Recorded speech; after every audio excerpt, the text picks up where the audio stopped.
আসসালামু আলাইকুম। কি অবস্থা সবার? তো যারা মনে করেন আমি কেক সেল করে অনেক অনেক অনেক টাকা ইনকাম করি, অনেকেই বলছেন আমি অনেক টাকা ইনকাম করি। তো আজকের ভিডিওটা তাদের জন্য। হয়তো আমার এই অনেক টাকা ইনকামের পিছনের কথা শুনে আপনারাও কেক বিক্রি করতে চাইবেন। তো চলেন আপনাদের সাথে শেয়ার করি। ওয়াফির বার্থডে ছিল। তো ওয়াফির বার্থডে উপলক্ষে চাইছিলাম ২টা কেক বানাবো। তো তারপর কেকের অনেক কিছুই আমার কাছে আনা ছিল না, শেষ হয়ে গেছে। অনেক সেল করা হয়েছে। আমি শিখছি মূলত ২ মাস হয়েছে। ২ মাসে আমি এত এত কেক সেল করব বুঝতে পারিনি। কারণ এত মজা হয়, আমি মানে নিজেরটা নিজে বললে হয়তো আপনারা ভাববেন যে নিজের ঢোল নিজে পিটায়, কিন্তু না ভাই, আমি একা বলি নাই।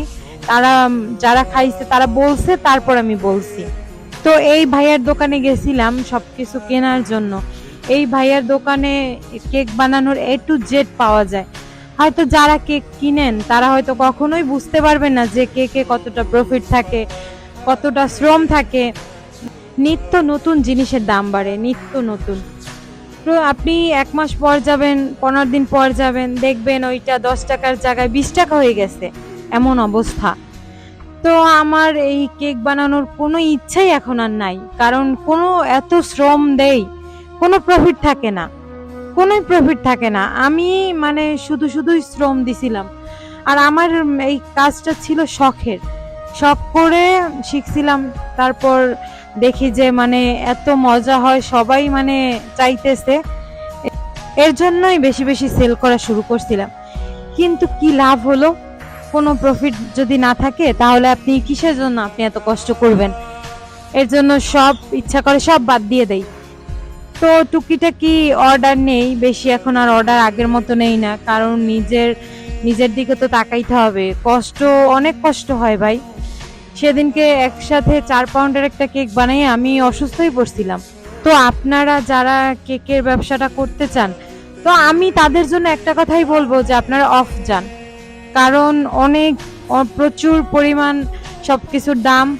আর বিশেষ করে ক্রেতারা আপনার সেই মূল্যটা দিবে না।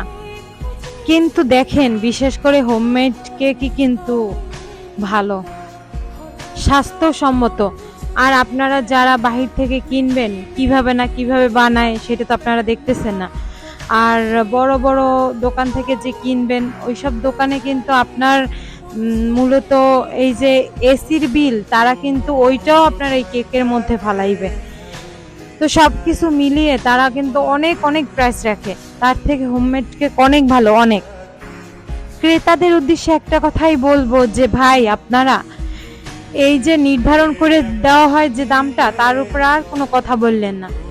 কারণ হয়তো আপনারা জানেন না যে এইটার মানে এই কেকটা বানানোর কষ্টের দামটাও কিন্তু তারা রাখে না, যারা কেক সেল করে। তো মাল জিনিসের এত পরিমাণ দাম, সেই অনুযায়ী আপনাদের কেকের দামটা নির্ধারণ করা হয়। তো আশা করি আপনারা সবাই বুঝতে পারছেন যে আমার শখের শেখা এই কাজটায় আমার কতটা কষ্ট হয়, কতটা আমার প্রফিট থাকে, আমি কত কত লাখ টাকা ইনকাম করি। ঠিক আছে, চলেন এই বিষয়ে আর কথা না বলি। আমি বাবুর জন্য একটা কেক সুন্দর করে বানাইছিলাম, আর একটা কেক মূলত মানে অনিচ্ছাকৃতই বানাইছিলাম, মানে ইচ্ছা ছিল না। এর জন্য কোনো খেয়াল করিনি, মানে যেরকমের ইচ্ছা সেরকমেরই বানাইছি। আর একটা খুব সুন্দর করে বানাইছিলাম, যেহেতু তার মা একজন কেক বিজনেসম্যান, তার জন্য তো কেক সুন্দর করে বানাইতেই হবে। একটা ম্যাঙ্গো কেক বানাইছিলাম, আর একটা অরেঞ্জ কেক বানাইছিলাম। আর আমার ভাগ্যটা দেখেন, মানে সবাইকে এই অরেঞ্জ আর ম্যাঙ্গো খাওয়াইতে খাওয়াইতেই শেষ। অন্য কেক যে সেল করব তার কোনো সুযোগই হয় নাই। এই নিয়ে প্রায় 40টা কেকের মতো সেল করছি, কিন্তু এর মধ্যে একটা ভাই এখনো চকলেট কেক বানাইনি, আর অন্য কেক তো দূরের কথা। কারণ ওই সবাই ম্যাঙ্গোটা আর অরেঞ্জটাই নিছে, এত মজা হয়েছে। কিন্তু ভাই আমি বলি, আমাকে একটু অন্য কেকগুলো বানানোর সুযোগ করে দেন, আমি আপনাদের টেস্টটা বুঝাই যে অন্য কেকটাও ঠিক সেম এর থেকেও মানে বেশি ভালো লাগবে। কিন্তু ওই সুযোগটা আমি এখনো পাইনি, সামনে হয়তো পাবো। তো এই ছিল আমার কেকের গল্প। আর আপনাদেরও মানে আর কি জানাইতে পারলাম যে আমি কেক বিক্রি করে লাখ লাখ টাকা কিভাবে ইনকাম করি।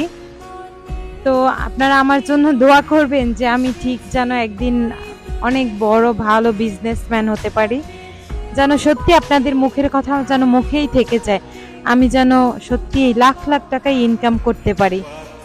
তো দোয়া করবেন সবাই। আল্লাহ হাফেজ।